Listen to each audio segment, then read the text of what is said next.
नमस्कार, स्वागत है आपका। मैं हूं आपके साथ रोहित पुनेठा, लेकर आया हूं देश और दुनिया भर की खबरें बिना किसी लाग लपेट के। आप बस अगले 60 मिनट तक बने रहिए मेरे साथ, क्योंकि जो खबरें मैं आपको दिखाने जा रहा हूं वो खबरें होंगी एकदम 16 आने सच। प्रतापगढ़ में गर्लफ्रेंड से शादी के लिए 15 साल का लड़का हाई टेंशन वायर पर चढ़ गया। यूपी के प्रतापगढ़ में नाबालिग प्रेमिका से शादी करने के लिए 15 साल का लड़का हाई टेंशन लाइन पर चढ़ गया। इसके बाद तार पकड़कर 35 फीट ऊंचाई पर झूलने लगा। ये देख गांव में अफरा तफरी मच गई और भीड़ जुट गई। जब लोगों ने उसे उतरने को कहा तो उसने मना कर दिया। मामले की जानकारी मिलते ही पुलिस मौके पर पहुंची। थाना प्रभारी के पूछने पर लड़के ने कहा कि जब तक मेरी गर्लफ्रेंड से मेरी शादी नहीं होगी मैं नीचे नहीं आऊंगा। दिल्ली के जनकपुरी में सड़क पर खुदे गहरे गड्ढे में गिरकर कमल नाम के एक बाइक सवार की मौत हो गई। हादसे वाली जगह पर दिल्ली जल बोर्ड का काम चल रहा था। लापरवाही में गड्ढा खुला छोड़ दिया गया। बताया जा रहा है कि शख्स के लापता होने पर उसका परिवार रात भर कई थानों के चक्कर लगाता रहा, लेकिन कोई जानकारी नहीं मिली। सुबह पुलिस वालों ने इस शख्स की मौत की जानकारी दी। अब इस गड्ढे को लेकर विपक्ष दिल्ली सरकार को घेर रहा है। हरियाणा के पलवल में एक कंपनी में आग लगने से 22 साल के शरद वीर की दर्दनाक मौत हो गई। यह आग इतनी भयंकर थी कि देखते ही देखते इसने विकराल रूप धारण कर लिया। बताया जा रहा है कि हादसे के दौरान आग से बचने के लिए शरद वीर ने छत से छलांग लगा दी, जिससे उसकी मौत हो गई, जबकि कई लोग झुलस गए। करीब 7 घंटे की मशक्कत के बाद आग पर काबू पाया जा सका। यूपी के बाराबंकी में देवा शरीफ दरगाह के पास हरीश शर्मा के साथ मारपीट की गई और माथे से जबरन तिलक मिटाने की कोशिश की गई। बताया जा रहा है कि हरीश अपनी पड़ोसी मुस्लिम महिला के साथ दरगाह पर चादर चढ़ाने पहुंचे थे। पीड़ित का आरोप है कि जब महिला दरगाह के अंदर गई तब वो भी दरगाह की ओर बढ़ने लगे। इस दौरान वहां मौजूद एक दुकानदार ने उसे ओए पंडित कहकर रोका और उसके साथ अभद्रता शुरू कर दी। अब पुलिस ने मामले में कार्रवाई करते हुए आरोपी दुकानदार को गिरफ्तार कर लिया है। नोएडा के महामाया फ्लाईओवर के पास शॉर्ट सर्किट की वजह से कार में आग लग गई। कार के बोनट से धुआं निकलते ही चालक ने कार को साइड किया और उतर गया। तकरीबन 20 मिनट में आग पर काबू पाया गया।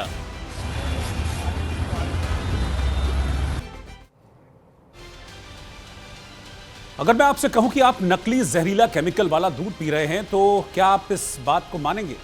शायद नहीं, लेकिन ये सच है, ये हकीकत है। आज आपको मिलावटी दूध पर 16 आने सच्ची खबर मैं दिखाने जा रहा हूं। तो हुआ कुछ यूं कि टोंक में पुलिस टीम ने एक फैक्ट्री पर छापा मारा और जब पुलिस की टीम वहां पर पहुंची तो उनकी आंखें फटी की फटी रह गई, क्योंकि वहां पर मिलावटी जहरीला दूध बनाया जा रहा था। पुलिस अधिकारियों का यह कहना है कि पानी में स्किम्ड मिल्क पाउडर और लैक्टोज मोनोहाइड्रेट की मात्रा मिलाकर उसे दूध का सफेद रंग दिया जा रहा था, यानी कि वो दूध नहीं था, वो जहर था। साबुन में इस्तेमाल होने वाला कॉस्टिक सोडा मिलाकर उसे लंबे समय तक खराब होने से बचाने का फॉर्मूला अपनाया जा रहा था। दूध में फैट बढ़ाने के लिए वनस्पति घी, पाम ऑयल, सोयाबीन ऑयल, ये सारी चीजें मिलाई जा रही थी। इसके बाद दूध अलग अलग टैंकरों में भरकर इनको शहरों में सप्लाई किया जा रहा था। जांच में सामने आया है कि फैक्ट्री से रोजाना अजमेर, टोंक और जयपुर में करीब 80,000 लीटर मिलावटी दूध सप्लाई किया जा रहा था। फैक्ट्री से करीब 5,500 लीटर मिलावटी दूध से भरी 5 पिकअप और एक टैंकर जब्त किया गया है। मिलावटी दूध बनाने के लिए 2100 लीटर सोयाबीन ऑयल, 500 लीटर वनस्पति घी, 550 किलोग्राम मलाई उतरे दूध का चूरन, 2500 किलो लैक्टोज मोनोहाइड्रेट और सोडा बरामद किया गया है। पुलिस ने मौके से राजू, कालू, महिपाल, शिवप्रकाश और ओम प्रकाश को गिरफ्तार किया है। कालू को छोड़कर बाकी चारों आरोपी अजमेर जिले के रहने वाले हैं। आरोपियों से पूछताछ हो रही है। पुलिस के मुताबिक अवैध फैक्ट्री का संचालन बहरोड़ निवासी सोनू यादव कर रहा था। उसकी तलाश शुरू कर दी गई है। पूछताछ में इनका जो जयपुर नेटवर्क है उसे खंगाला जा रहा है, जिसमें मिलावटी दूध को बेचने वालों के खिलाफ सख्त एक्शन, सख्त कार्रवाई की जा सके। ये कार्रवाई डिग्गी कस्बे में बागर की ढाणी देशमा रोड के पास एक फैक्ट्री में की गई है। मिलावटी दूध का सैंपल लेकर अब इसे जांच के लिए लैब में भेजा गया। लेकिन आप देखिए यहां पर कितनी बड़ी मिलावट चल रही थी कि नकली दूध तैयार किया जा रहा था। आप सोच भी नहीं सकते हैं कि जब सुबह सुबह आप घर पर इंतजार करते हैं कि दूध आएगा, हम चाय बनाएंगे, बच्चों को दूध देंगे और दूध पीने के बाद बच्चों की हड्डियां मजबूत होंगी, उनको कैल्शियम मिलेगा, तमाम ऐसी चीज़ें आप लोग सोचते हैं। लेकिन ये आप लोग नहीं सोचते कि जो दूध आपके ग्लास में, आपके मग में, आपके कप में आ रहा है, वो दूध कितना जहरीला और कितना मिलावटी हो सकता है। राजस्थान के टोंक से आई इस खबर ने सबको हैरान कर दिया। आप देखिए कैसे मिलावटी दूध यहां पर तैयार हो रहा था और इसमें सिर्फ और सिर्फ केमिकल्स था, सफेद रंग जैसा दूध का होता है, उसके रंग देने के लिए भी उसमें केमिकल मिलाया जा रहा था और न जाने कितनी मिलावट इसमें की गई जो किसी भी इंसानी जान के लिए, इंसानी शरीर के लिए बेहद खतरनाक साबित हो सकती है। और ये कोई छोटे मोटे पैमाने पर नहीं, बड़े पैमाने पर चल रहा था।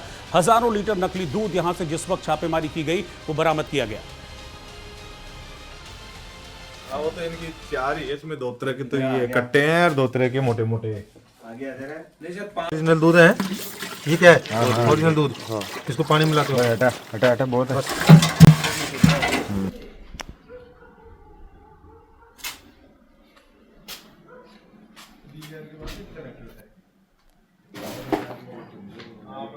मेन मशीन तो उसी से कंट्रोल होता है।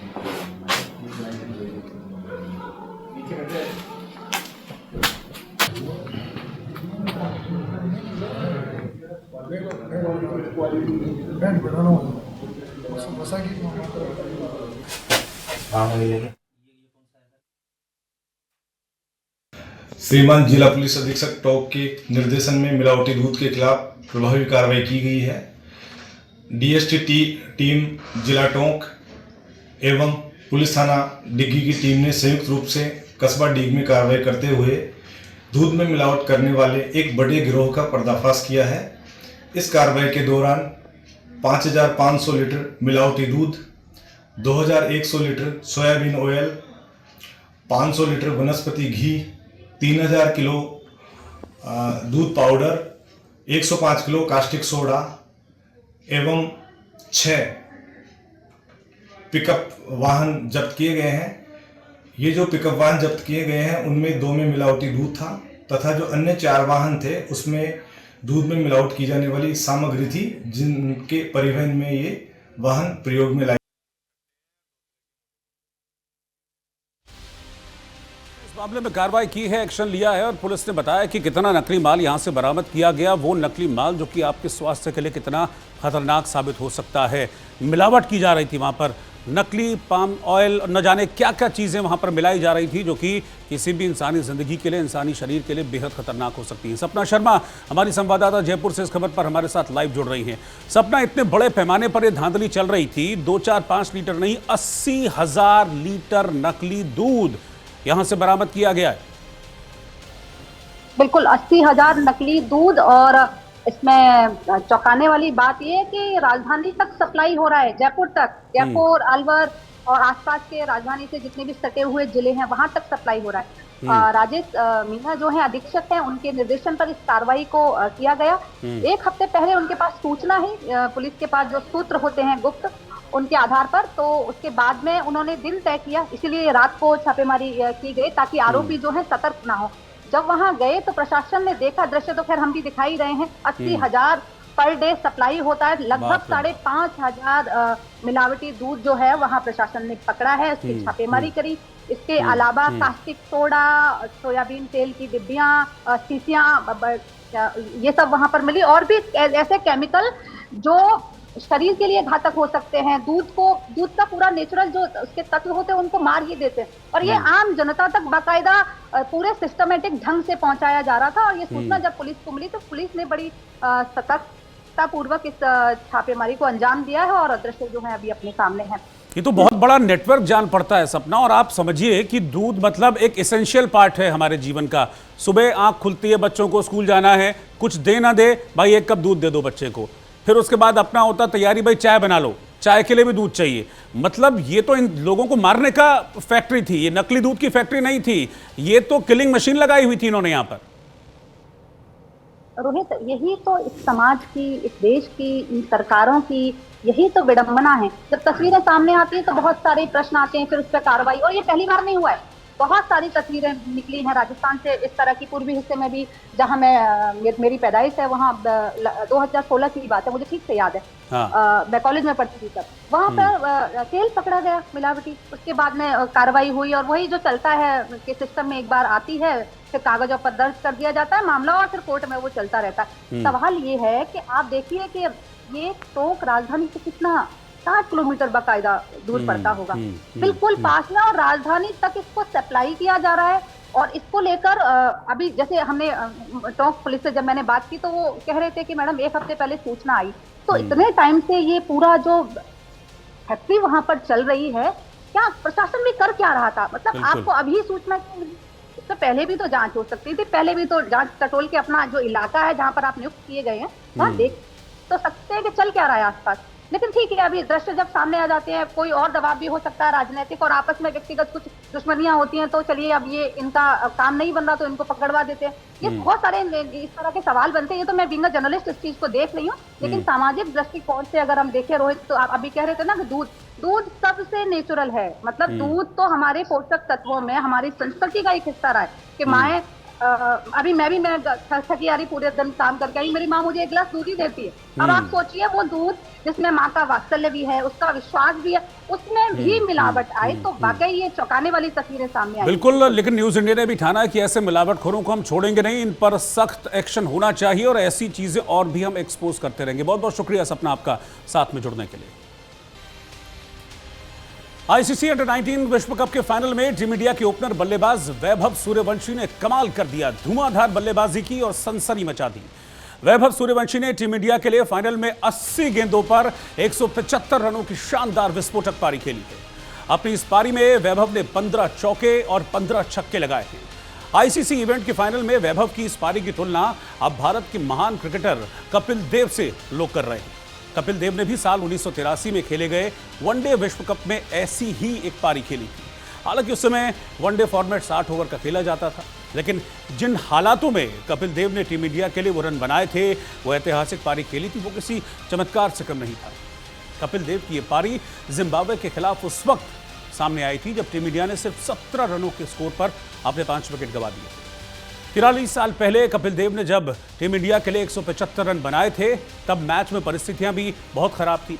वैभव के लिए लगभग कुछ ऐसे ही हालात थे। वैभव के साथ पारी की शुरुआत करने उतरे एरन जॉर्ज सिर्फ 9 रन बनाकर पवेलियन लौट गए। इसके बाद ऐसा लगा कि वैभव शायद संभल कर बल्लेबाजी करेंगे और कोशिश करेंगे कि ना विकेट गिरे, लेकिन किसे पता था कि वैभव तो बिल्कुल अलग ही मूड में बैटिंग करने के लिए मैदान में उतरे हैं। एरन जॉर्ज के विकेट टिक के बाद वैभव ने कप्तान आयुष महात्रे के साथ मिलकर बवंडर मैदान पर ला दिया। इंग्लैंड का कोई भी ऐसा गेंदबाज नहीं था जिसको वैभव ने कूटा ना हो, जिसकी पिटाई ना की हो। और जिस अंदाज में वैभव सूर्यवंशी बैटिंग कर रहे थे, ऐसा लगा कि वो अपना दोहरा शतक भी पूरा कर लेंगे। लेकिन मैनी लुम्सन की गेंद पर वो अपना विकेट गंवा बैठे, लेकिन तब तक उन्होंने अपना काम कर दिया था और अपनी विस्फोटक पारी से एक इतिहास रच दिया था। वैभव सूर्यवंशी की इस ऐतिहासिक पारी की बदौलत भारत ने 411 रनों का स्कोर खड़ा किया है और अब इंग्लैंड को इस मैच में एक बड़ा टारगेट दिया है। तो आज जो बैटिंग वैभव सूर्यवंशी ने की है, उस बल्लेबाजी ने कमाल कर दिया और शायद इंग्लिश गेंदबाजों ने ऐसा सोचा भी नहीं था कि वर्ल्ड कप के फाइनल में इस तरह से उन्हें वैभव सूर्यवंशी नाम के एक तूफान का सामना करना पड़ेगा। इस टूर्नामेंट में भी वैभव का प्रदर्शन अच्छा रहा है। इस पूरे टूर्नामेंट में शानदार उन्होंने बैटिंग की। अभी जो सेमीफाइनल मैच खेला गया था, उस सेमीफाइनल में भी वैभव सूर्यवंशी के बल्ले से एक अर्धशतक सामने आया था, जिसमें बहुत शानदार बैटिंग वैभव सूर्यवंशी ने की और फाइनल मैच में तो वैभव ने कमाल कर दिया। अब पूरी तरीके से दारोमदार गेंदबाजों के ऊपर है, गेंदबाज क्या करते हैं। वैभव सूर्यवंशी की मैं बात करूं तो उस वक्त वैभव प्रकाश में आए थे जब आईपीएल चल रहा था और राजस्थान रॉयल्स के लिए खेल रहे थे। 35 गेंदों पर सेंचुरी बनाई थी और उसके बाद फिर प्रधानमंत्री मोदी ने भी वैभव सूर्यवंशी से बाद में मुलाकात की थी। अब वैभव ने जिस तरह की बैटिंग की है, उस बैटिंग ने कई रिकॉर्ड्स को ब्रेक कर दिया। अगली खबर की ओर रुख करेंगे। गुजरात के साणंद जिले में पुलिस ने अहमदाबाद के पास एक प्राइवेट वीकेंड होम पर छापा मारा और शराबबंदी कानूनों का उल्लंघन करते हुए शराब और हुक्का पार्टी करने के आरोप में 81 लोगों को हिरासत में लिया गया। पुलिस ने मुखबिर की सूचना पर यह छापेमारी की। पुलिस अधिकारियों के मुताबिक ये पार्टी एवी नाम के एक शख्स की 25वीं शादी की सालगिरह के जश्न के बहाने आयोजित की गई थी, जिसमें बड़ी संख्या में मेहमान पहुंचे हुए थे। पुलिस के मुताबिक ये कार्यक्रम एक लग्जरी फार्म हाउस में किया जा रहा था, जहां कई फूड काउंटर्स लगाए गए थे और 11 टेबल्स भी लगाई गई थी। आरोप है कि कार्यक्रम स्थल पर शराब और हुक्का परोसा जा रहा था। जब पुलिस को खबर मिली तो पुलिस की टीम पहुंची। वरिष्ठ अधिकारियों की देखरेख में अचानक से पुलिस ने यहां पर छापा मारा। जब पुलिस अंदर घुसी तो वहां मौजूद लोगों में अफरा तफरी मच गई, जिसके बाद सभी लोगों को आगे की कार्रवाई के लिए हिरासत में ले लिया गया है।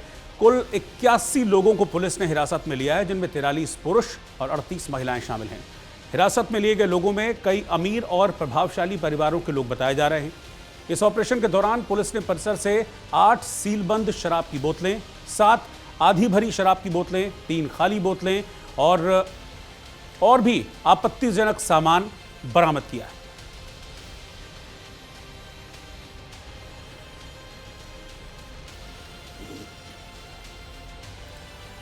तो मैं आपको बता दूं कि 81 लोग कुल यहां से अरेस्ट किए गए हैं, जिसमें 43 पुरुषों की संख्या बताई जा रही है। और जैसे ही पुलिस यहां पर पहुंची, आप देखिए कैसे भगदड़ मच गई। इस पार्टी में शामिल लोग अपना चेहरा छुपाने लगे, क्योंकि बहुत बड़ी संख्या में लोग थे, इसलिए पुलिस बाकायदा एक बस का इंतजाम करके यहां पर पहुंची थी। और इन सबको डिटेन करने के बाद उसी बस में भरकर पुलिस इन्हें अपने साथ थाने लेकर आई है। ये भी जानकारी मिल रही है कि इस पार्टी में कई हाई प्रोफाइल लोग शामिल थे, कई ऐसे लोग शामिल थे जो कि शहर के प्रभावशाली लोगों में जिनकी गिनती होती है।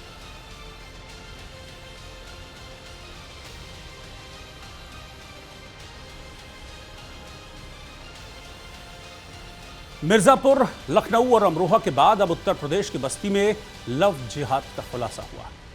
बस्ती में लव जिहाद का एक ऐसा गिरोह एक्टिव था जो पहचान छिपाकर हिंदू लड़कियों को प्रेम जाल में फंसाता था।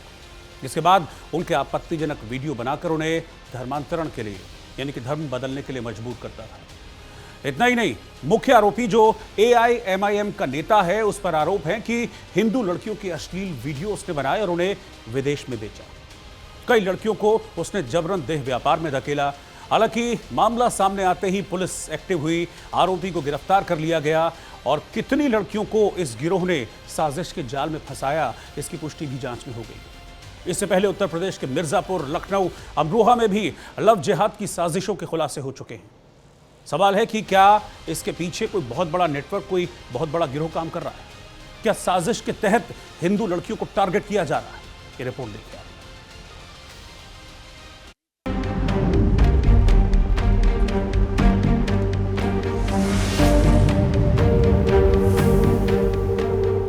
यूपी पुलिस की गिरफ्त में खड़ा ये बस्ती का AIMIM नेता असफरुल हक उर्फ प्रिंस है, जिसने लव जिहाद के जाल में 300 से ज्यादा हिंदू लड़कियों को फंसाया, अश्लील वीडियो बनाकर उन्हें ब्लैकमेल किया। सिर्फ इतना ही नहीं, आरोप है कि इन वीडियोस को हथियार बनाकर कई लड़कियों को देह व्यापार के दलदल में धकेल दिया। साथ ही विदेश में हिंदू लड़कियों की अश्लील तस्वीरों को बेचा। असफरुल हक उर्फ प्रिंस की लव जिहाद वाली साजिश का खुलासा तब हुआ जब बस्ती के कलवारी थाना इलाके की रहने वाली एक पीड़िता इसके खिलाफ FIR दर्ज कराने पहुंची। FIR के मुताबिक पीड़ित बस्ती शहर के एक प्राइवेट अस्पताल में काम करती थी। जनवरी 2022 में उसकी मुलाकात असफरुल हक उर्फ प्रिंस से हुई। असफरुल ने खुद को प्रिंस बताकर बेहतर नौकरी दिलाने का झांसा दिया। पीड़िता के मुताबिक युवक न सिर्फ खुद को हिंदू बताता था, बल्कि भरोसा दिलाने के लिए हाथ में कलावा भी पहना करता था, ताकि किसी तरह का शक न हो। धीरे धीरे बातचीत प्यार में बदली और फिर एक दिन युवक ने भरोसा जीतकर उसके साथ दुष्कर्म किया। इसके बाद शादी का झांसा देकर लगातार उसका शारीरिक शोषण किया जाता रहा। पीड़िता का आरोप है कि जब उसने शादी की बात कही तो असफरुल हक और उसके साथियों ने गैंगरेप किया। साजिश की परतें खुली तो पुलिस महकमे में हड़कंप मच गया। पुलिस रिकॉर्ड खंगालने पर सामने आया कि असफरुल हक उर्फ प्रिंस पहले से ही थाने का हिस्ट्री शीटर अपराधी है। उस पर पहले भी कई आपराधिक मुकदमे दर्ज हैं। इस बीच पीड़िता ने दावा किया कि असफरुल हिंदू लड़कियों के आपत्तिजनक वीडियो और फोटो लेता था। बाद में इन्हीं वीडियोस के जरिए पीड़िताओं को ब्लैकमेल किया जाता। वीडियो वायरल करने, परिवार को बदनाम करने और झूठे मुकदमों में फंसाने की धमकियों ने लड़कियों को तोड़ दिया था। पीड़िता का आरोप है कि असफरुल और उसका भाई इसी तरीके से करीब 300 लड़कियों को प्रेम जाल में फंसा चुके हैं। इन सभी के वीडियोस बनाकर उन्हें अलग अलग राज्यों और नेपाल तक देह व्यापार के लिए भेजा गया। मैंने जो है 2023 से ही मेरा जो है वो मुझसे हॉस्पिटल में मिला था, जहाँ पे वो मुझे हिंदू बता के उसने बातचीत शुरू की। उस दौरान उसने मेरा नंबर वगैरह लिया। उसका नाम प्रिंस था और उसने जो हाथ में कलावा वगैरह बांधा था, तो मुझे लगा वो प्रिंस ही है। उसका नाम वो उसने हिंदू भी बताया था, तो मेरी बातचीत उससे हुई। उसके बाद जो है उसने मेरा नंबर लिया, मुझे दूसरे हॉस्पिटल में जो है जॉब के लिए बुलाया, मालिक से मिलवाने के लिए। वहाँ पे उसने जबरदस्ती मेरे साथ कट्टा लगा के दुष्कर्म किया। मामले की गंभीरता को देखते हुए कोतवाली पुलिस ने मुख्य आरोपी असफरुल हक उर्फ प्रिंस समेत 8 लोगों के खिलाफ एफआईआर दर्ज की है। इसमें आरोपी के परिजन और सहयोगी भी शामिल हैं। एफआईआर के बाद पुलिस ने मुख्य आरोपी को गिरफ्तार कर जेल भेज दिया।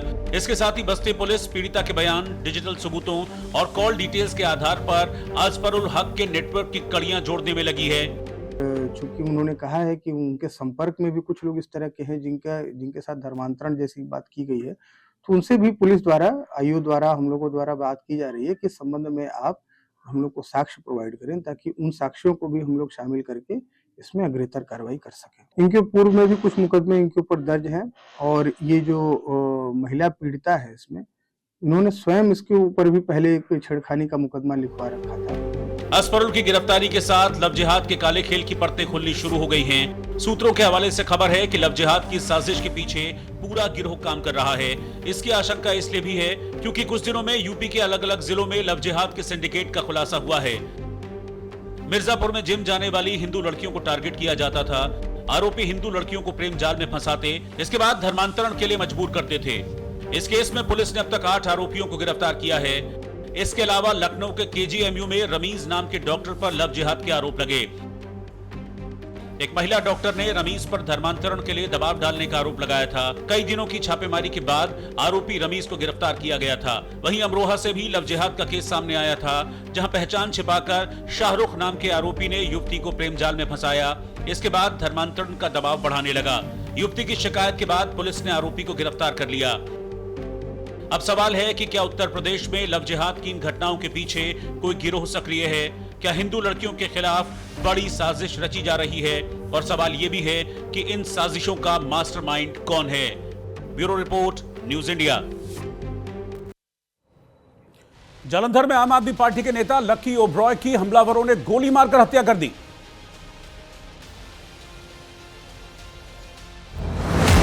जालंधर में आम आदमी पार्टी के नेता लकी ओब्रॉय की गोली मारकर हत्या कर दी गई।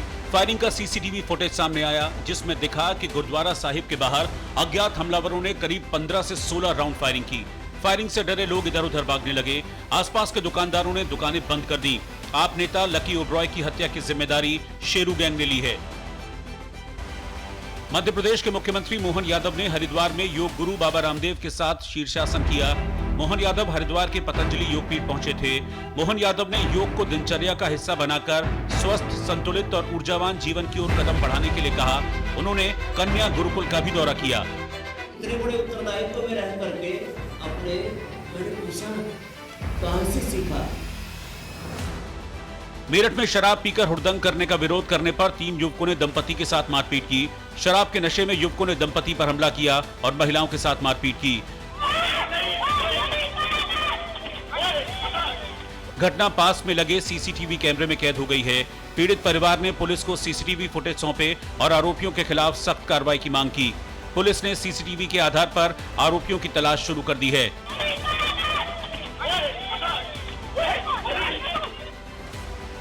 जोधपुर के करवड़ इलाके में देर रात मामूली कहासुनी के बाद मालाराम बिश्नोई ने जेसीबी मशीन से धरती माता होटल के मुख्य हिस्से को तोड़ दिया।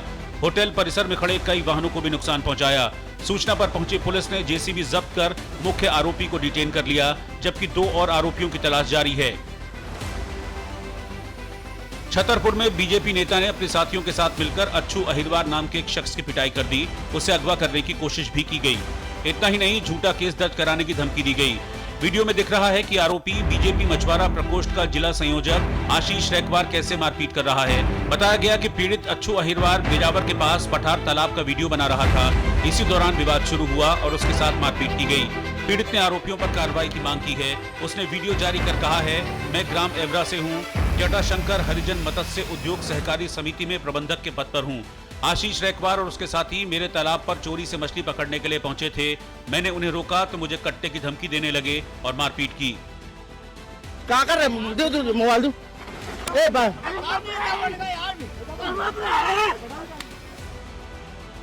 मणिपुर में नए डिप्टी सीएम नेमचा किपगेन और लोसी दीखो के शपथ ग्रहण के खिलाफ एक बार फिर हिंसक प्रदर्शन देखने को मिला। चुराचांदपुर जिले के तुईबोंग मेन मार्केट इलाके में सैकड़ों प्रदर्शनकारियों ने सुरक्षा बलों को वापस उनकी बैरक में धकेलने की कोशिश की। सुरक्षा बलों ने प्रदर्शनकारियों की बात मानने से इनकार कर दिया तो पत्थरबाजी शुरू हो गई।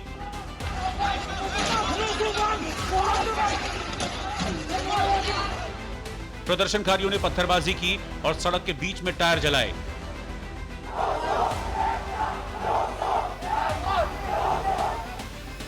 सुकमा जिले में सुरक्षा बलों ने नक्सलियों के 20 फीट ऊंचे स्मारक को ध्वस्त कर दिया। दशकों पुराने स्मारक को नक्सलियों की केंद्रीय कमेटी के सदस्य रमन्ना के नाम पर बनाया गया था। सुरक्षा एजेंसियों की लंबे समय से इस इलाके पर पैनी नजर थी। गोगुंडा इलाका माओवादियों का मजबूत गढ़ रहा है। ये कार्रवाई नक्सलवाद का प्रभाव खत्म करने की दिशा में एक अहम कदम मानी जा रही है। समस्तीपुर में बच्चों के बीच स्कूल में हुए आपसी विवाद के बाद मामला हिंसक झड़प में तब्दील हो गया। विवाद में दोनों पक्षों के बीच लाठी डंडे चले और ईंट पत्थर चले। मारपीट में 6 लोग जख्मी हुए हैं, जिसमें एक महिला की इलाज के दौरान मौत हो गई। मारपीट के बाद गांव में तनाव का माहौल है। दोनों पक्षों की ओर से थाने में एफआईआर कराई गई है। आरोपियों की गिरफ्तारी के लिए पुलिस छापेमारी कर रही है। वेब सीरीज घूसखोर पंडित रिलीज से पहले ही विवादों के भंवर में फंस गई। टाइटल पर आपत्ति है, सड़कों पर प्रदर्शन हो रहे हैं और मामला एफआईआर तक पहुंच चुका है। भोपाल से शुरू हुआ विरोध अब लखनऊ तक जा पहुंचा है, जहां डायरेक्टर और टीम के खिलाफ गंभीर धाराओं में केस दर्ज कर लिया गया है। ब्राह्मण समाज ये कह रहा है कि ये समाज का अपमान है, तो इस पर राजनीति गर्म हो गई। क्या अभिव्यक्ति की आजादी बनाम धार्मिक सामाजिक भावनाओं की एक नई जंग इस वेब सीरीज से शुरू हो गई है। इधर घूसखोर पंडित विवाद होने के बाद इसमें केंद्र सरकार ने दखल दिया है, जिसके बाद सूचना प्रसारण मंत्रालय ने नेटफ्लिक्स से बात की है। विवाद पर फिल्म अभिनेता मनोज वाजपेयी का कहना है कि वो लोगों की भावनाओं का सम्मान करते हैं, हम इसे गंभीरता से ले रहे हैं। ये नाम किसी समुदाय पर टिप्पणी नहीं है। हालांकि विवाद को बढ़ता देख फिल्म का टीजर हटा दिया गया है, लेकिन इससे पहले ही बवाल मच चुका था। देश के अलग अलग शहरों में प्रदर्शन हो रहे थे, प्रोटेस्ट हो रहे थे।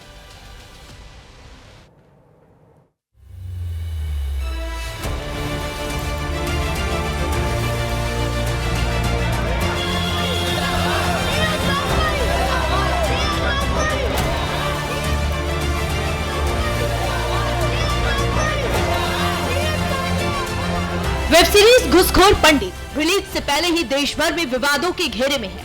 भोपाल में ब्राह्मण समाज के लोगों ने सड़कों पर उतरकर विरोध प्रदर्शन किया। हाथों में पोस्टर और एक ही मांग, इस वेब सीरीज पर तुरंत बैन लगाया जाए। प्रदर्शनकारियों का कहना है कि सीरीज का टाइटल ही एक विशेष समुदाय की छवि को गलत तरीके से पेश करता है और इससे समाज में गलत संदेश जाएगा। फिल्म का टाइटल आपत्तिजनक, ब्राह्मण समुदाय की सामूहिक बदनामी का आरोप, जातिवादी और टारगेटिंग का दावा, सोशल मीडिया पर भारी विरोध। नेटफ्लिक्स को बंद करवाएंगे। नेटफ्लिक्स के जो डायरेक्टर हैं उन पर एफआईआर की है और हम ये फिल्म नहीं चलने देंगे। आज तो भोपाल में यह प्रदर्शन हुआ है, कल की डेट में पूरे मध्य प्रदेश में और आने वाले समय में भारत में, और ये नेटफ्लिक्स चलने नहीं देंगे। आप नेटफ्लिक्स को बंद कराएंगे। ये फिल्म ऐसे टाइम पे आई ओटी पे, उसमें केवल ब्राह्मणों को ही अपमानित करा गया। ऐसे वक्तव्य उसमें उपयोग किए गए जो सीधे ब्राह्मण समाज को मतलब फोकस किया गया। बताइए क्या ब्राह्मण समाज ही मिला है? कभी संतोष वर्मा ब्राह्मण समाज की टिप्पणी करता है, कभी मनीषा सिंह करती है, कभी दामोदर यादव करता है, अब तो फिल्में बनने लगी। विवाद सिर्फ प्रदर्शन तक नहीं रहा, अब कानूनी कार्रवाई भी शुरू हो गई है। लखनऊ के हजरतगंज थाने में वेब सीरीज के डायरेक्टर और टीम के खिलाफ एफआईआर दर्ज की गई है। आरोप है समाज में सौहार्द बिगाड़ने की, जातिगत भावनाओं को आहत करने और शांति भंग करने की कोशिश करने की। पुलिस ने शिकायत के आधार पर गंभीर धाराओं में मुकदमा दर्ज कर जांच शुरू कर दी है। ब्राह्मण समाज को कभी यूजीसी के बहाने, कभी दलित उत्पीड़न के बहाने टारगेट किया जा रहा है। ब्राह्मण समाज ने हमेशा हिंदुस्तान को एक नई दिशा दी है। पहले राजा महाराजाओं के यहाँ भी हमारे जो ऋषि मुनि थे वो सब ब्राह्मण थे, वो शुभ कार्यक्रम में बुलाए जाते थे। सबसे बड़ी सलाह उन सनातनी ब्राह्मणों से ली जाती थी। लेकिन आज इस कलयुग में ब्राह्मण समाज को बदनाम करने के लिए घूसखोर पंडित के नाम से फिल्म बनाई जा रही है। हमारी भारत सरकार से मांग है ऐसे लोगों पर देशद्रोह की कार्रवाई करें और जिसने भी ये फिल्म बनाई है उस फिल्म को प्रतिबंधित करें और उन पर जब तक कठोर कार्रवाई नहीं होगी तब तक ये लोग मानेंगे नहीं। फिल्म के टाइटल पर विवाद बढ़ा, साधु संतों का कड़ा विरोध, फिल्म के बहिष्कार की अपील, फिल्म का टाइटल बदलने की मांग, फिल्म रिलीज रोकने की मांग पर याचिका,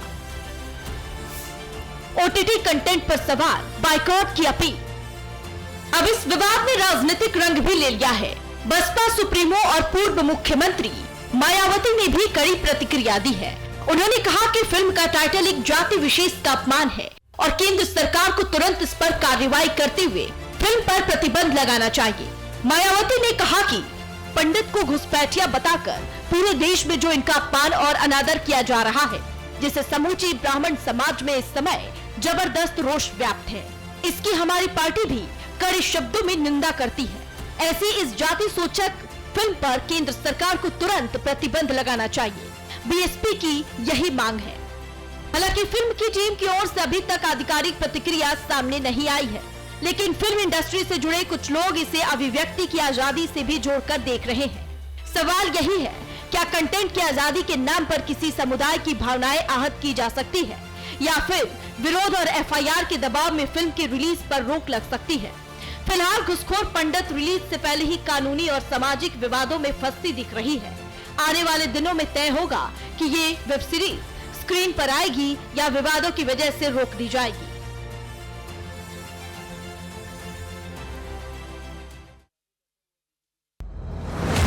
यूपी के प्रतापगढ़ में नाबालिग प्रेमिका से शादी करने के लिए 15 साल का लड़का हाई टेंशन लाइन पर चढ़ गया। इसके बाद तार पकड़कर 35 फीट ऊंचाई पर झूलने लगा। ये देख गांव में अफरा तफरी मच गई और भीड़ जुट गई। जब लोगों ने उसे उतरने को कहा तो उसने मना कर दिया। मामले की जानकारी मिलते ही पुलिस मौके पर पहुंची। थाना प्रभारी के पूछने पर लड़के ने कहा कि जब तक मेरी गर्लफ्रेंड से मेरी शादी नहीं होगी, मैं नीचे नहीं आऊंगा। दिल्ली के जनकपुरी में सड़क पर खुदे गहरे गड्ढे में गिरकर कमल नाम के एक बाइक सवार की मौत हो गई। हादसे वाली जगह पर दिल्ली जल बोर्ड का काम चल रहा था। लापरवाही में गड्ढा खुला छोड़ दिया गया। बताया जा रहा है कि शख्स के लापता होने पर उसका परिवार रात भर कई थानों के चक्कर लगाता रहा, लेकिन कोई जानकारी नहीं मिली। सुबह पुलिस वालों ने इस शख्स की मौत की जानकारी दी। अब इस गड्ढे को लेकर विपक्ष दिल्ली सरकार को घेर रहा है। हरियाणा के पलवल में एक कंपनी में आग लगने से 22 साल के शरद वीर की दर्दनाक मौत हो गई। यह आग इतनी भयंकर थी कि देखते ही देखते इसने विकराल रूप धारण कर लिया। बताया जा रहा है कि हादसे के दौरान आग से बचने के लिए शरद वीर ने छत से छलांग लगा दी, जिससे उसकी मौत हो गई, जबकि कई लोग झुलस गए। करीब 7 घंटे की मशक्कत के बाद आग पर काबू पाया जा सका। यूपी के बाराबंकी में देवा शरीफ दरगाह के पास हरीश शर्मा के साथ मारपीट की गई और माथे से जबरन तिलक मिटाने की कोशिश की गई। बताया जा रहा है कि हरीश अपनी पड़ोसी मुस्लिम महिला के साथ दरगाह पर चादर चढ़ाने पहुंचे थे। पीड़ित का आरोप है कि जब महिला दरगाह के अंदर गई तब वो भी दरगाह की ओर बढ़ने लगे। इस दौरान वहां मौजूद एक दुकानदार ने उसे ओए पंडित कहकर रोका और उसके साथ अभद्रता शुरू कर दी। अब पुलिस ने मामले में कार्रवाई करते हुए आरोपी दुकानदार को गिरफ्तार कर लिया है। नोएडा के महामाया फ्लाईओवर के पास शॉर्ट सर्किट की वजह से कार में आग लग गई। कार के बोनट से धुआं निकलते ही चालक ने कार को साइड किया और उतर गया। तकरीबन 20 मिनट में आग पर काबू पाया गया।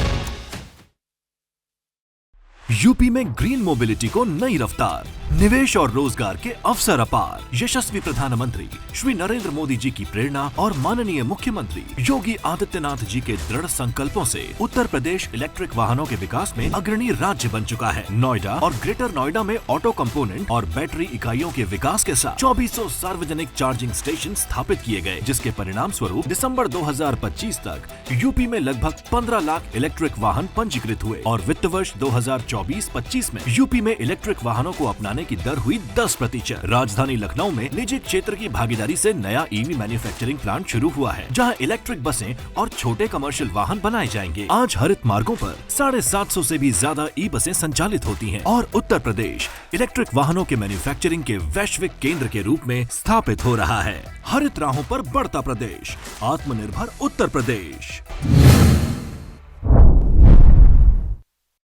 जो आधा छिपाया जाता है, जो आधा बचाया जाता है, उस आधे को सामने लाने का युद्ध, एक जरूरी बहस। आज का अर्ध सत्य, रात 8 बजे सोमवार से शुक्रवार, मेरे साथ सिर्फ न्यूज इंडिया पर।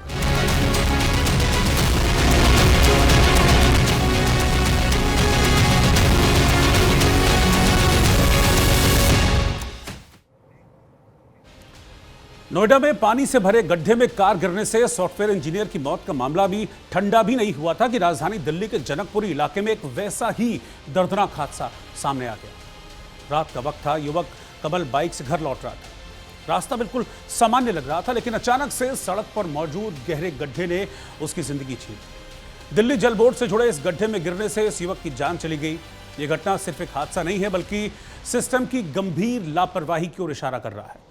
परिवार का आरोप है कि अगर सड़क पर सुरक्षा के इंतजाम होते तो यह हादसा टाला जा सकता था। इस मामले में दिल्ली सरकार के मंत्री प्रवेश वर्मा ने कहा कि सड़क पर 3 महीने से काम चल रहा था। दोनों तरफ 100-100 मीटर की दूरी पर बैरिकेड लगाए गए थे। पिछले 2 दिनों में यहां एक बड़ा गड्ढा खोदा गया था। इस लेन में कोई ट्रैफिक नहीं था, लेकिन यहां जो घटना हुई है वो बेहद दुर्भाग्यपूर्ण है। सरकार ने दिल्ली जल बोर्ड से जांच के आदेश दे दिए हैं। एक जांच कमेटी भी बाकायदा बना दी गई है और 24 घंटे के अंदर रिपोर्ट जमा करने की बात कही जा रही है। दिल्ली जल बोर्ड के जूनियर इंजीनियर, एग्जीक्यूटिव इंजीनियर और असिस्टेंट इंजीनियर को सस्पेंड कर दिया गया है। सरकार ने सड़क का काम करने वाली कंपनी के खिलाफ भी सख्त कार्रवाई का भरोसा दिया है। इसके साथ ही पुलिस ने पूरे मामले में जल बोर्ड के अधिकारियों और ठेकेदार पर गैर इरादतन हत्या का केस भी दर्ज कर लिया है। इस वक्त न्यूज़ इंडिया की टीम जनकपुरी के उसी स्थान पर मौजूद है जहां पर आज सुबह कमल नाम के शख्स की बॉडी मिली है। यही वो गड्ढा है। मैं कहूँ अपने सहयोगी से दिखाएं तस्वीरों में, ये बहुत बड़ा गड्ढा है। यहाँ इतना बड़ा गड्ढा है कि इसमें बड़ा ट्रक भी समा सकता है। ये मेन रोड पर जल बोर्ड का काम चल रहा है जनकपुरी में। इसी गड्ढे में गिरने के बाद कमल की मौत हुई है। हालांकि परिवार का ये कहना है कि वो जब हमें जानकारी लास्ट टाइम बात हुई थी कमल से, उसके बाद उन्होंने पुलिस से संपर्क किया कि आखिरकार इस समय के बाद हमारे भाई से या हमारे बेटे से बात नहीं हो पा रही है। लेकिन पुलिस ने कहीं ना कहीं इस मामले को इसलिए ढील दी क्योंकि लगातार दिल्ली में जो लापता लोग हो रहे हैं उसमें कहीं एक FIR का और इजाफा ना हो जाए। इसी के चलते पुलिस ने ढीलम ढाल रवैया अपनाया और इसी के चलते ये घटना घटी। हालांकि परिवार का कहना है कि हमें अगर समय चलते बता दिया गया होता, लोकेशन दे दी गई होती, तो हम मौके पर कल रात ही पहुंच जाते, जिसके बाद हम अपने बच्चे को अस्पताल ले जाते, लेकिन ऐसा नहीं हुआ। हालांकि सुबह इस इलाके से सूचना दी गई पुलिस को। पुलिस ने परिवार से संपर्क साधा, जिसके बाद कमल की शव को परिवार को सौंपा गया। ये वो इलाका है जहां पर हम खड़े हैं। इसी गड्ढे के अंदर गिरने के बाद एक युवा की मौत हुई है। हालांकि नोएडा 150 अभी लोग भूले भी नहीं थे उस हादसे को जिसमें इंजीनियर की मौत हुई थी, लेकिन ये दूसरा हादसा है जिसमें अभी एक बैंक कर्मी की मौत हुई है। हादसे के बाद ही प्रशासन जागता है। हालांकि अब यहाँ तमाम इलाके में बैरिकेडिंग लगा दिया गया है। यहाँ पर किसी को आने की अनुमति नहीं दी जा रही है। अगर ये काम पहले किया गया होता तो शायद आज इस दुनिया में कमल जिंदा होता। आप देख सकते हैं तस्वीरों में, यहाँ पर पुलिस का भी जमावड़ा लगा हुआ है। जल बोर्ड कर्मचारियों की भी बाकायदा पूरी जमात यहाँ मौजूद है। लेकिन अगर ये पहले किया गया होता तो आप इस बात से इनकार नहीं कर सकते कि ये हादसा शायद ना घटा होता और किसी एक युवा की जान नहीं जाती। इस पूरे मामले में राजनीति भी गरमा रही है क्योंकि जो आम आदमी पार्टी है वो बीजेपी सरकार पर हावी है। इधर से बीजेपी सरकार ने जो दिल्ली में मौजूदा है रेखा गुप्ता सरकार, उन्होंने भी इस पूरे मामले में 3 जल बोर्ड कर्मचारियों को सस्पेंड किया है। ये माना जा रहा है कि वो एक अच्छे ओहदे पे थे जिनको सस्पेंड किया गया है। लेकिन सवाल यही है कि आखिरकार घटना के बाद ही प्रशासन क्यों जागता है। यदि समय चलते सरकार या प्रशासन ने कार्रवाई की होती तो शायद आज इस दुनिया में कमल नाम के शख्स जिंदा होते। राजधानी दिल्ली के जनकपुरी इलाके में इस वक्त हम मौजूद हैं। यहाँ से कुछ दूरी पे ही वो गड्ढा था जहाँ पर कमल की बाइक गिरी और जिसके बाद उसकी मौत हो गई। लेकिन अभी भी यहाँ कई सारे गड्ढे हादसों का इंतजार कर रहे हैं। आप देख सकते हैं ये गड्ढा, ये बाकायदा लगा है, इसके ऊपर पैर रखें तो ये पूरा मुड़ जाएगा। यहाँ पर कोई भी अगर शख्स आता है तो उसका पैर अंदर जाएगा और वो इस गड्ढे में गिर जाएगा। साथ के साथ आप देख सकते हैं यहाँ पे खुदाई का काम चल रहा है। लेकिन इस हादसे के बाद हालांकि यहाँ पर वो यहाँ हरे कलर की चादर लगा दी गई है जिससे कि पता चले कि हाँ कंस्ट्रक्शन का काम जारी है जल बोर्ड की तरफ से। लेकिन ये हादसों के लिए बाकायदा इस स्थान को छोड़ा गया है। देख सकते हैं ये पूरा खंभा गिरा पड़ा है। यहाँ पर भी किसी का पैर फंसेगा तो वो सीधा का सीधा गिर जाएगा। अगर रात के वक्त कोई बाइक लेकर आ रहा है तो भी इस हादसे में वो दाखिल हो सकता है और इस हादसे की वजह से घायल हो सकता है।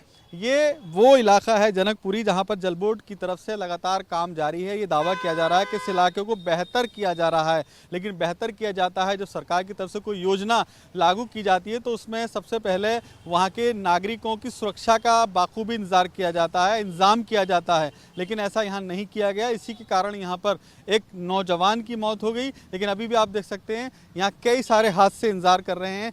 यहाँ बड़े बड़े पाइप पड़े हुए हैं और यहाँ पर जाम लगने का सिलसिला बाखूबी जारी है, लेकिन अभी तक कोई मुकम्मल तौर पर यहाँ पर इंतजाम नहीं किया गया। यहाँ से कुछ दूरी पे ही जनकपुरी थाना है और थाने के बाहर ये स्थिति है। आप अंदाज़ा लगा सकते हैं जब थाने के बाहर की स्थिति है तो बाकी जनकपुरी इलाके की क्या स्थिति हो सकती है। हालांकि यहाँ दावे ज़रूर किए जा रहे हैं कि यहाँ बेहतर लोगों को सुविधाएँ मुहैया कराने के लिए ये काम कराया जा रहा है, लेकिन गड्ढे ये वो गड्ढे हैं जिनमें लोगों की जान जा रही हैं। हाल ही में अभी कमल की जान गई है, लेकिन ये और हादसे की दावत देने वाली स्थिति है। हालांकि ये अभी देखिए नई लाके लगाई गई है, आप देख सकते हैं तस्वीरों में बाकायदा ये नई है, बिल्कुल चादर, ये नई चादर है और ये इसलिए लाके लगाई गई है कि अब मीडिया यहाँ पहुँच चुका है तो कहीं सवाल खड़े ना हो, इसी के चलते यहाँ पर पूरी तरह से इसको लगा दिया गया है। बाकायदा ये टेप लगाई गई जिस पर लिखा गया है खतरा डेंजर, लेकिन अगर ये पहले लगाई गई होती तो शायद कमल की जान बच जाती। कमल वो शख्स जो बैंक से वापस लौटकर अपने घर जा रहा था, लेकिन वो घर नहीं पहुंच पाया, सिर्फ इसीलिए क्योंकि जल बोर्ड की तरफ से बड़ी लापरवाही इस पूरे इलाके में अपनाई जा रही है और ये वो रुख है जो लगातार लापरवाही के तौर पर इख्तियार किया जा रहा है। गड्ढे तमाम बने हुए हैं, इलाके में जाम लगा पड़ा है और चारों तरफ धूल मिट्टी डस्ट उड़ रही है, लेकिन दावा यही किया जा रहा है दिल्ली सरकार की तरफ से कि जल बोर्ड का काम बाखूबी जारी है और यहाँ पर आपकी सुविधाएं बेहतर करने की भी तमाम तैयारी की गई हैं। लेकिन यहाँ से वाहन वापस लौट रहे हैं क्योंकि जाम लगा पड़ा है, गड्ढे में वाहन गिर रहे हैं, छोटे मोटे गड्ढे आगे भी हैं, उन गड्ढों की वजह से वापस वाहन लौट रहे हैं और ये इस बात का साफ इशारा है कि अभी भी दिल्ली सरकार जल बोर्ड विभाग किसी बड़े और हादसे का इंतजार कर रहा है। इसीलिए यहाँ पर कोई रिफ्लेक्टर या कोई पुलिसकर्मी यहाँ खड़ा नहीं है जो बता सके कि यहाँ स्पीड से ना आए, यहाँ आप गिर जाएंगे, घायल हो जाएंगे, आपकी जान भी जा सकती है। और ये स्थिति इस पूरे इलाके की लगभग एक समान है। कैमरामैन भूषण के साथ अली शरर, न्यूज़ इंडिया, दिल्ली, जनकपुरी। तो 25 साल का एक युवक सिस्टम की लापरवाही की भेंट चढ़ गया, उसकी जान चली गई। अगर ये गड्ढा भरा गया होता, बैरिकेड वहां पर की गई होती, लापरवाहियां नहीं हुई होती तो शायद आज कमल जिंदा होता। और कमल की मौत ने परिवार को तोड़कर रख दिया है, परिवार के सपने भी तोड़ दिए हैं। कमल के भाई और कमल की मां ने इस हादसे के बाद क्या कहा है वो देखिए। नाइट शिफ्ट करके आ रहा था, रोहिणी से घर वापस आ रहा था, जनकपुरी तक हमारी बात हुई, जनकपुरी तक आ गया था, उसने बोला 10 मिनट में घर पहुंच रहा हूँ। वहीं पर ही वो गड्ढा था, उसमें गिर गया। दिल्ली जल बोर्ड ने जो गड्ढा खोद के रखा हुआ है बिना बैरिकेड्स के, बिना किसी उसके, तो वो उसमें गिर गया। तो आप लोग रात में ढूंढने की कोशिश की? रात में बहुत ढूंढा, रात भर हमारी रात बाहर ही कटी है और किसी ने कुछ आगे आए नहीं। पुलिस वगैरह भी एकदम नॉर्मल तरीके से ही काम कर रहे थे, ढूंढवा रहे थे। पार्क डीसी पार्क जो बहुत बड़ा है, हमें शक था कि वो उसमें है, किसी ने लड़ाई वड़ाई होगी तो वहाँ गया होगा। तो पुलिस वाले तब तो लगे हुए थे, बाकी इतनी खास कार्रवाई नहीं हुई थी, ठोस कार्रवाई नहीं हुई कि बच जाए। बच सकता था, चांसेस थे, पर कोई आगे ही नहीं आया। सुबह तक पापा से ही पता लगा, जब फ़ोन उसका चालू था, फ़ोन कॉल जा रही थी, कॉल जाते जाते को कोई उठा नहीं रहा था। तो सुबह 10:30 साढ़े 9 बजे किसी ने कॉल उठाई और बोला यहाँ पे एक्सीडेंट हो रखा है, एक्सीडेंट हो रखा है। उसने लोकेशन बताई, तब हम घर से निकले, तब पता लगा कि तब वो हमें मिला, उधर ही मिला। इससे पहले किसी ने कोई कार्रवाई नहीं करी, ना किसी के पता लगा, खुद से ही पता लगा और किसी सिविलियन ने ही फ़ोन उठाया था, उसी ने बताया था। किसी ने नहीं दी थी सर हमें, मेरा लड़का गया था उसको ढूंढने, उनको भी नहीं मिला, पुलिस वालों को भी बोला, उनको भी नहीं मिला। फिर उन्होंने सारे में ढूंढा, उससे ऑफिस तक गए, सारे जगह ढूंढ के आए, कहीं नहीं मिला। फिर सुबह जाकर किसी ने कॉल करा कि या हमारे घर से किसी ने कॉल करा तो किसी ने उठाया वहाँ कि बोले यहाँ गड्ढे में गिर रखा है। कल कह रहा था कि मम्मी अच्छे से धूमधाम से एनिवर्सरी मनाना, सामान वामान लेके रख के चला गया था, कल मेरी छुट्टी है, फिर वापस ही नहीं आए। दिल्ली सरकार में मंत्री प्रवेश वर्मा और आम आदमी पार्टी के विधायक सौरभ भारद्वाज क्या कह रहे हैं? आरोप प्रत्यारोप चल रहे हैं। इस बड़े हादसे पर जिसे सिस्टम का मर्डर कहा जा रहा है। देखिए क्या कह रहे हैं दोनों पक्ष। रात को जनकपुरी पुलिस ने उनके परिवार के साथ में 2-2.5 घंटे तक आसपास में उनकी कॉल रिकॉर्डिंग, कॉल लोकेशन वो देखकर आसपास के पार्कों में, आसपास के क्षेत्र में उनको ढूंढने की कोशिश की। जो भी हुआ बहुत ही दुखद है। हम जल बोर्ड के यहाँ के जो अधिकारी हैं, जेई हैं, एक्सीएन हैं, एई हैं, वो तीनों को सस्पेंड कर रहे हैं। जो कंपनी यहाँ पे काम कर रही थी, हम वो कंपनी के ऊपर में भी कड़ी से कड़ी कार्रवाई करेंगे। दिल्ली जल बोर्ड के सीईओ ने पिछले महीने ही नोएडा इंसिडेंट के बाद में एक सर्कुलर इशू किया था। सारे दिल्ली जल बोर्ड के अधिकारियों को कहा था कि जहाँ पर भी काम हो रहे हैं वो वहाँ पर जाके खुद उसको चेक करें। ये 3 महीने से काम हो रहा था, कल रात को ही गड्ढा खुदा था। हम जो भी हमारे नियम है एक्स ग्रेशिया, वो मृतक को जितना कंपनसेशन होगा वो हमारी सरकार की तरफ से, दिल्ली जल बोर्ड की तरफ से दिया जाएगा। जब मंत्री ने पहले ही जांच करके डिक्लेयर ही कर दिया मीडिया में कि सब कुछ था, वो लड़का ही पागल था कि वो बाइक समेत उसमें कूद गया और मर गया। यही हुआ ना इसका मतलब। जैसे वो नोएडा का आदमी जो लड़का कूदा वो शराबी था, शराब पी रखी थी, इसलिए वो कार समेत गड्ढे में कूद गया, इसलिए वहां प्रशासन की कोई जिम्मेवारी नहीं थी। ये लड़का भी बाइक समेत खुद ही कूद गया, सब बैरिकेडिंग हटा के उसने बोला नहीं मुझे कूदना है, वो खुद कूद गया उसके अंदर। बेशर्मी, इतना जलील कोई मंत्री हो सकता है मैंने नहीं सोचा था। आपने पहले ही जांच कर ली और अड़ोसी पड़ोसी कह रहे कि कुछ नहीं। सुबह जो उस लड़के के मित्र हैं जिनके वीडियो आज चल रहे हैं मीडिया पे, जो रात भर उस लड़के को ढूंढते रहे, वो कह रहे हैं कि सुबह पुलिस के आने के बाद ये सारे पर्दे लगाए गए, यहाँ पे ये सारी बैरिकेडिंग की गई है। रात को नहीं था, रात को सिर्फ एक तरफ पर्दा था, दूसरी तरफ नहीं था। ये क्या घटियापना है। डूब मरना चाहिए आशीष सूद को, उसी गड्ढे में कूद के डूब मरना चाहिए, मेरा ये मानना है। बेशर्मी की हद है। जनकपुरी विधानसभा से विधायक और दिल्ली सरकार के मंत्री आशीष सूद कह रहे हैं कि घटना की जांच के आदेश हमने दे दिए हैं, जांच में जो भी दोषी पाया जाएगा उस पर हम एक्शन लेंगे।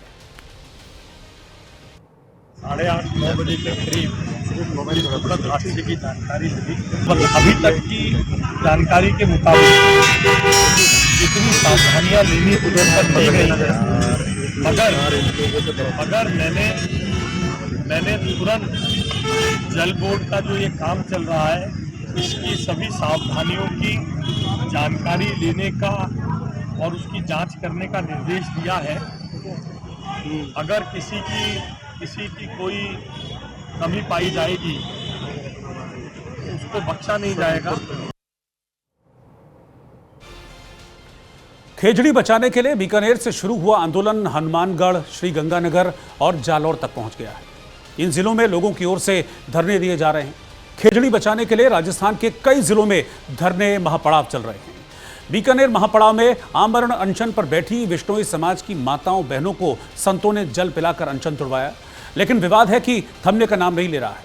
सीएम भजनलाल शर्मा ने कल विधानसभा में कहा था कि राज्य में खेजड़ी बचाने को लेकर कुछ दिनों में हम सख्त कानून बनाएंगे, लेकिन ये लोग कानून बनने तक अनशन जारी रखने की बात कह रहे हैं।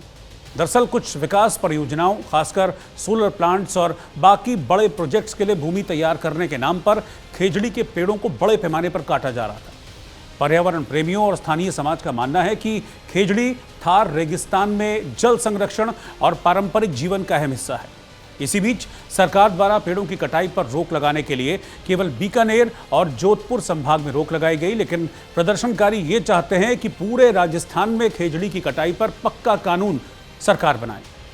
आंदोलनकारियों ने कठोर कानून बनाए जाने तक आमरण अनशन पर बैठने की धमकी दी। उन्होंने कहा है कि जब तक ये कानून बनाएगी नहीं सरकार, हम यही बैठे हैं, धरना दे रहे हैं, अनशन पर हैं। रविंद्र सिंह भाटी निर्दलीय विधायक हैं, हमारे साथ हैं, बाड़मेर से हैं आप। सदन में मुद्दे उठाते, एक तो आप यूथ हैं तो आपकी आवाज़ जो है वैसे ही गर्माती है।